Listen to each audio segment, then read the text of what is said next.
자, 톱뉴스 주제부터 공개하겠습니다. 바로 이겁니다. 서울시장 보궐선거에 쏠리는 눈. 오늘 신축년 새해 첫날을 맞이해서 특별한 내용으로 저희 도시구쇼 준비하고 있습니다. 서울시장 보궐선거, 여야 국회의원들뿐만 아니라 우리 국민들이 초유의 관심사, 과연 이번 서울시장 선거에 누가 이기느냐, 누가 서울시장을 가져가느냐일 겁니다. 관련해서 오늘 여러 조간신문들에서 여론조사를 보도하고 있습니다. 미리 내다보는 서울시장 선거입니다. 여론조사 결과를 지금 공개하겠습니다. 서울시장 양자대결 결과부터 공개하겠습니다. 2021년 실시되는 서울시장 가상 양자대결.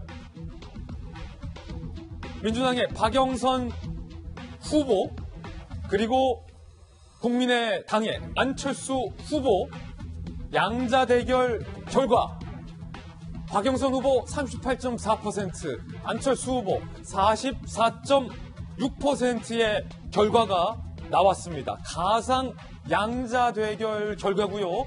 두 후보가 오차범위 안에 있습니다. 38.4 대 44.6, 기타와 모름은 17%가 나왔습니다. 자, 그럼 이번엔 후보를 바꿔보겠습니다. 박영선 후보 대 나경원 후보. 민주당의 박영선 후보가 42.1%, 국민의힘의 나경원 후보가 38%의 결과를 얻는 것으로 예측됐습니다. 두 후보는 오차범위 안에서 있습니다. 위치하고 있습니다. 후보를 바꿨을 때 가상 양자 대결의 결과가 달라진다라는 의미입니다. 물론 가상 대결이기 때문에 그 부분은 참고하고 보셔야 될 것 같습니다. 자, 일단은 국회 반장 출신의 이재명 기자, 중요한 선거 굵직굵직하게 많이 치러봤잖아요. 일단 양자 대결 결과 나왔는데 박영선 후보와 안철수 후보 간의 양자 대결이 많은 사람들이 점치는 강력한 대진표 중에 하나인데 일단은 오차범위 아니긴 하지만 안철수 후보가 웃었군요.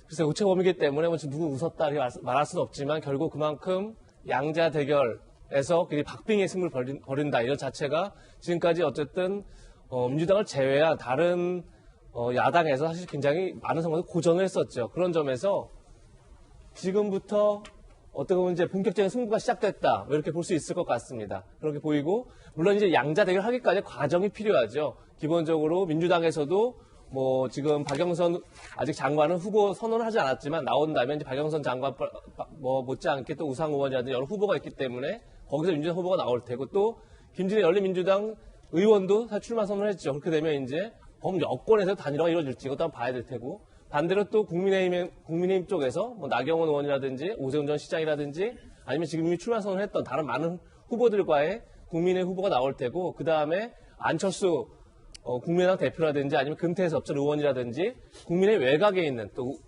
후보들과의 단일화가 이루어져야겠죠. 그렇게 여러 가지 과정을 거쳐서 양쪽이 단일화를 이루어진다면 지금 보시는 것처럼 가상 양자 대결에서 굉장히 박빙의 승부가 벌어질 것이다. 지금 현재 상황에서는 좀 그렇게 진단할 수 있을 것 같고, 일단은 박영선, 안철수 두 사람의 가상 대결 결과부터 좀 한번 살펴볼까요?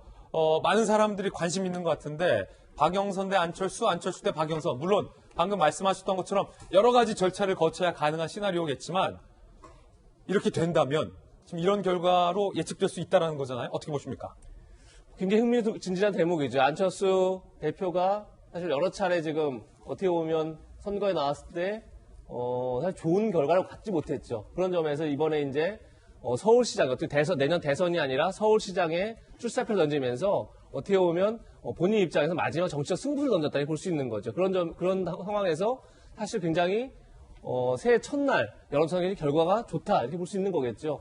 본인으로 단일화했을 경우에 민주당 후보에게 충분히 이길 수 있는 승산이 있다, 이렇게 이제 어쨌든 기대를 줬기 때문에 지금 어쨌든 야권의 분위기나 지형은 이런 거죠. 그러니까 윤석열 검찰총장을 지금 현재 야권 후보로서 끌어올린 힘 자체가 결국은 뭐 국민의힘 출신이냐 아니냐 이런 게 아니라 이길 수 있는 사람이 누구냐, 이런 관점에서 지금 야권 지지층이 보고 있다. 그런 점에서 안철수 대표에게 일단 많은 힘이 실려 있다 이렇게 볼 수 있기 때문에 안 대표 입장 상당히 고무적인 결과가 아닐까 싶습니다. 자, 그렇다면 후보를 바꿔서 실시했을 때의 또 하나의 양자 대결 결과는 바로 박영선 후보 대 나경원 후보입니다. 42.1%, 38%. 물론 오차 범위 안에 들어와 있기 때문에 누가 앞선다라고 단정할 수는 없습니다만 일단은 앞선 안철수 대 박영선의 결과와는 좀 사뭇 달라 보이는데 서울시장 선거를 진두지휘했었던 경험이 있는 김영주 의원님께서 보시기에 네. 박영선, 나경원, 나경원, 박영선 이 두 분의 가상 양자 대결 결과에 대해서는 어떻게 보십니까?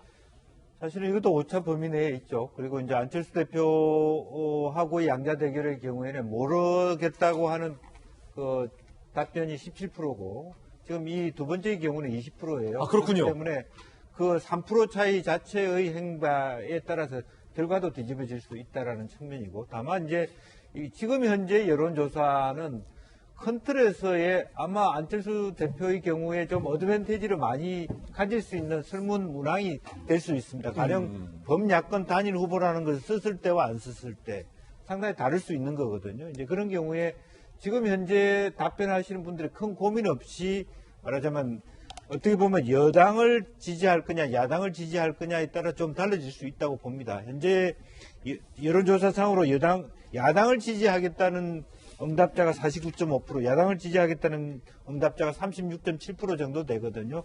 12% 차이 정도이기 때문에 그 자체로 이렇게 야권 후보의 대표 주자들이 나갔을 때 그런 어떤 효과를 얻을 수 있다는 측면이고 문제는 각 당에 있는 것 같습니다. 과연 이제 민주당에서도 추 장관이 서울시장 후보에 뛰어드느냐의 변수, 또 실제적으로 국민의힘 내부에서 과연 안철수 대표를 국민의힘 후보가 되는 것을 그냥 보고만 있을 거냐, 나경원 대표나 오세훈 전 시장이 얼마나 완주할 수 있을 것이냐, 누가 진짜 나올 것이냐, 또 실제 후보가 될 사람이 과연 나온 것이냐, 이런 것에 따라서 아마 1월 후반 정도 되면 실제적인 여론조사의 윤곽이 나타날 수 있다, 그렇게 생각이 듭니다. 그렇군요.